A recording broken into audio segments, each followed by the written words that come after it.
ምንድነው ህይወት ላንቺ ምንድነው? ዮሐንስ ሲናገር ህይወትን ተገለጠ አይተናል ብሎ ሲል ህይወት ፍቅር ምንድነው?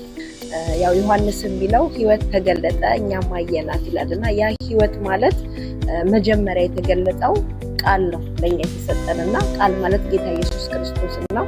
ህይወት ማለት ጌታ ኢየሱስ ክርስቶስን በህይወት ዘመናችን እየገለጥን መኖር ያን ነው ህይወት ነው ከኛ ያጣያ ክርስቶስን እየገለጥን በማንኛውም አቅጣጫ በአገልግሎታችን በህይወታችን ዙሪያ በመንኖረው ህይወት ሁሉ በመንችለው አቅም እኛ ሳንሆን የኛ አቅም ሳይሆን በውስጣችን ያለው አቅም ጸጋው በሰጠን አቅም ክርስቶስን እየገለጥን መኖር ይሄንን ህይወት አይተናል እንመሰክራለን። ምስክርነት ላንቺ ምንድነው? ምስክርነት እያለ ያለው ዮሐንስ የትኛው ምስክር ነው? ያው የሚታወቀው ዮሐንስ ኢየሱስ ደቀ መዛሙርት ነውና የትኛው ምስክርነት ነው እያለ ያለው? ላንቺ ህይወትና ምስክርነት ምንድነው?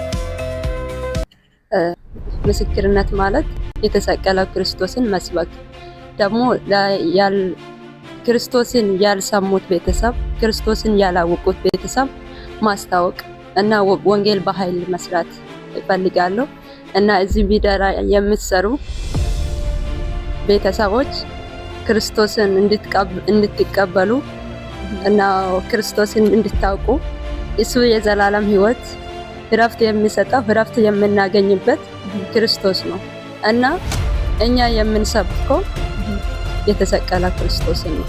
አሜን። ጌታ ይባርክሽ።